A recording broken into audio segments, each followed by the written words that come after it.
Blackpink is the revolution. What if there was one person responsible for your favorite K-pop songs from Big Bang, 21, and Blackpink? There is, and his name is Teddy. I like to think that he's the brains behind Blackpink and their success that people don't really talk about. Why? Well, Teddy has been Blackpink's producer since the very beginning. But what is that special sauce that Teddy brings to Blackpink's music that makes it work so well, like candy to our ears? Today, let's dive into the person behind the music of Blackpink.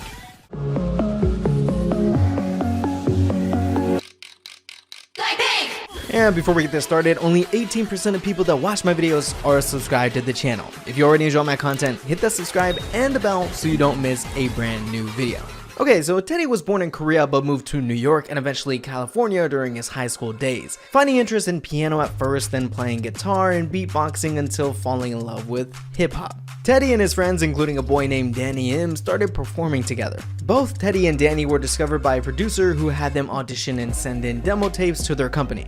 This company was YG Entertainment, and I think that's what made Teddy have a great sense of style and sound. He had the pulse on the American hip-hop scene in the 90s, and he brought that to YG. Now, YG Entertainment wasn't the big name we know now back then, but with the style YG is known for, Teddy just fit right in. He was one of the 4 members that made up One Time, a hip-hop group with his high school friend Danny, which is a really dope thing to see. One Time was one of the few groups focused on hip-hop music in Korea, and the timing seemed to be perfect when their debut album One Time for Your Mind was a best-selling album of the year, with major awards to its name.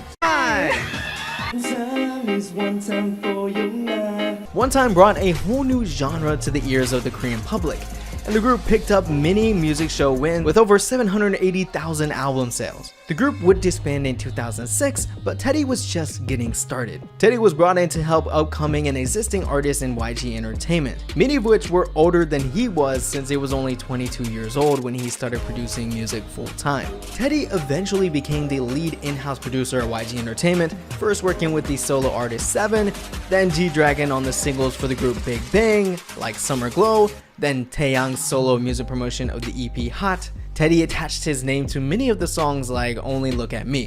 Soon after, YG was planning a girl group like K-pop hasn't seen before, working on the collaboration track Lollipop between Big Bang and the brand new group 21. Lollipop was a little viral when it was used in a commercial for LG, exposing even more people to the taste of YG's style and Teddy's style, which has at this point became one big thing.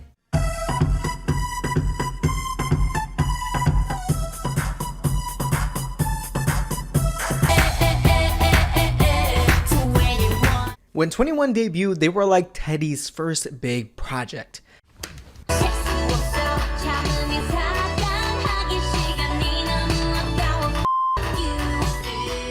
He went on to produce and help for the arrangement of a massive 21 songs across 3 of 21's albums. 21, oh my, coincidence? From their debut album 2NE1 in 2009 to their last album Crush in 2014. Even producing 21's CL solo, The Baddest Female. Teddy was so invested in his little sister's 21 that he turned down a request to work with Lady Gaga. However, 21 would go on a big hiatus that was completely drawn out, and they finally disbanded in 2016. Teddy was left without a group to develop a trademark sound for. There was a void of creativity for Teddy. Sure, he can go ahead and produce for other artists, but YG Entertainment had a better plan. The company established a sub-label, an independent label that handles artists that would technically be a part of YG Entertainment. This new label needed someone to run it. In steps Teddy and another YG producer, Kush, which after he got in trouble for, substances, he stepped away from the Black Label, and it's just Teddy now. Fast forward in the Black Label, Teddy would take charge of a solo artist that just moved from JYP Entertainment. Teddy worked with Somi on her solo debut in 2019 and her comeback last year. Back at YG, Teddy took on the big challenge of Big Bang's massive comeback after 4 years since the group released anything new.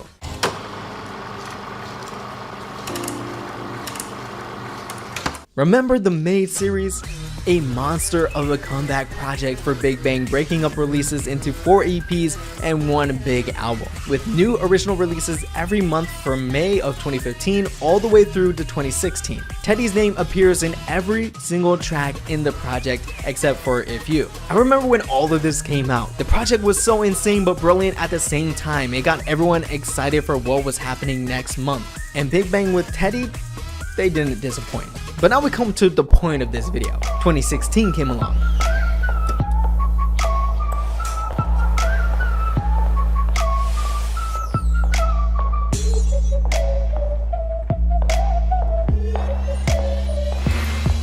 오늘은 바로 YG에서 7년 만에 선보이는 신인 그룹이 데뷔하는 날입니다. 블랙핑크를 소개합니다. Now, any group that debuts in one of the big K-pop companies will have major press and coverage, and it makes their members, producers, managers, and company feel that much more pressure to debut and debut well. Just how 21 was Teddy's muse, BLACKPINK was the beginning of the future. But BLACKPINK couldn't just be 21 Part 2. They had to be BLACKPINK. How would Teddy achieve this? After I sat down and listened to every BLACKPINK title track where Teddy was a producer, it boils down to 3 things: simplicity, the build-up, and the bass.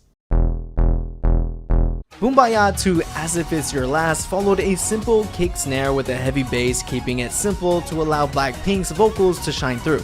But then, doo doo happened, which threw everything I said out of the window. Halfway through the track, Teddy went for the dramatic.